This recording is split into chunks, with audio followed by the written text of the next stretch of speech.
বাংলাদেশ যখন ভোটের প্রস্তুতিতে ব্যস্ত, ঠিক তখনই একটি গোপন নথি এসেছে আমাদের হাতে, যা দেশের অন্যতম প্রভাবশালী এক রাজনৈতিক নেতার মুখোশ খুলে দিয়েছে।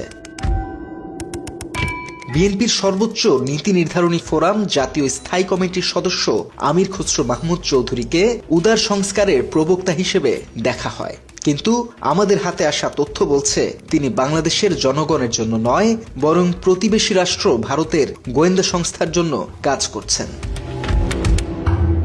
ফাঁস হওয়া একটি সরকারি নথি অনুযায়ী চট্টগ্রামের উত্তর কাট্টলিতে জন্ম নেওয়া এই বিএনপি নেতা গত ৩ বছরে অন্তত ১৪ বার ভারতের রাজধানী নয়াদিল্লি সফর করেছেন। এসব সফরের কারণ হিসেবে দেখানো হয়েছে চিকিৎসা ও পারিবারিক ভ্রমণ, তবে গোয়েন্দা সূত্র বলছে সফরসূচির কারণ ছিল ভিন্ন।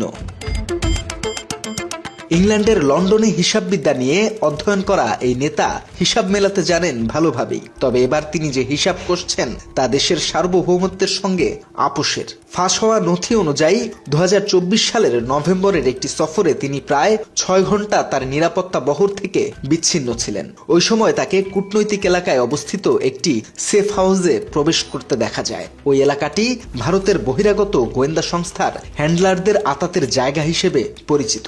গোপন সূত্রের দাবি, ২০২৩ সাল থেকে আমির খসরু অন্তত ৯ বার ভারতের শীর্ষ গোয়েন্দা কর্মকর্তাদের সাথে সাক্ষাৎ করেছেন। এমনকি শুধু ভারতেই নয়, ব্যাংকক এবং সিঙ্গাপুরের মতো নিরপেক্ষ জায়গাতেও ওই কর্মকর্তাদের সাথে সাক্ষাৎ করেছেন আমির খসরু।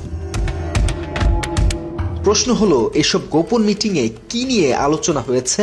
গোয়েন্দা বিশ্লেষকদের মতে বিষয়টি ভয়াবহ।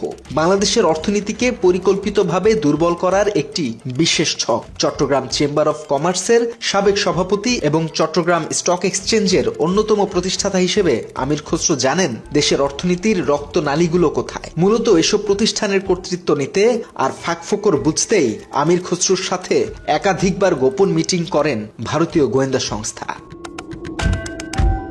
আলোচনার সাথে সংশ্লিষ্ট অভ্যন্তরীণ সূত্রগুলো জানিয়েছে, বিএনপি ক্ষমতায় আসলে একটি গোপন চুক্তি করতে রাজি হয়েছেন আমির খসরু, আর ওই চুক্তির সাংকেতিক নাম দেওয়া হয়েছে ট্রানজিট প্যাক্ট। এই চুক্তির সব শর্ত গুরুতর। মূলত আমির খসরুর নিজস্ব দক্ষতাকে ব্যবহার করেই সাজানো হয়েছে চুক্তিপত্রটি।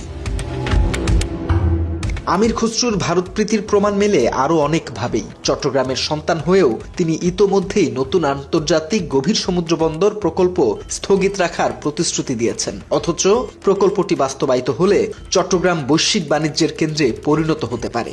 জানা গেছে, এই প্রকল্পের বদলে পণ্য পরিবহন ভারতের নিজস্ব এবং বর্তমানে সংকটে থাকা বন্দরগুলোর দিকে ঘুরিয়ে দেওয়ার প্রস্তাব রয়েছে। গোপন এই চুক্তি অনুযায়ী বৈচিত্র্যময় জ্বালানি চুক্তি বাতিল করে বাংলাদেশের বিদ্যুৎ গ্রিডকে একচেটিয়াভাবে ভারতের জ্বালানি রপ্তানির ওপর নির্ভরশীল করার অঙ্গীকার করা হয়েছে, যার দাম বর্তমান বাজার মূল্যের চেয়ে প্রায় ২০% বেশি। চুক্তিতে সবচেয়ে বিস্ময়কর দাবি হলো নতুন কিছু কমপ্লায়েন্স রেগুলেশনে সম্মতির বিষয়, যার ফলে বাংলাদেশের তৈরি পোশাক বা আরএমজি শিল্প কার্যত অচল হয়ে পড়বে। সেই সাথে ভারতীয় টেক্সটাইল খাত তাদের হারানো বৈশ্বিক বাজার আবার দখলের সুযোগ পাবে।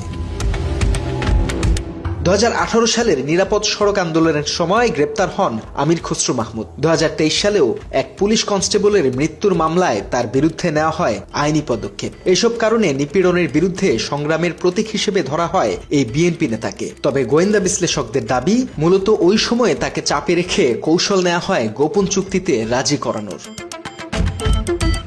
এত সব কিছুর পর আমির খসরু আসলে নির্বাচনে ভোট চাইছেন না, তিনি চাইছেন বাংলাদেশকে ভারতের কাছে আত্মসমর্পণ করাতে। ভোটের দ্বারপ্রান্তে দাঁড়িয়ে প্রশ্নটি এখন আর নীতিগত নয়, প্রশ্ন সার্বভৌমত্বের। আমরা কি এমন এক নেতাকে ভোট দেব যিনি জনগণের কাছে জবাবদিহি করেন, নাকি যিনি দেশের ভাগ্য সীমান্তের ওপারে কোনো হ্যান্ডেলারের হাতে তুলে দিয়েছেন তাকে?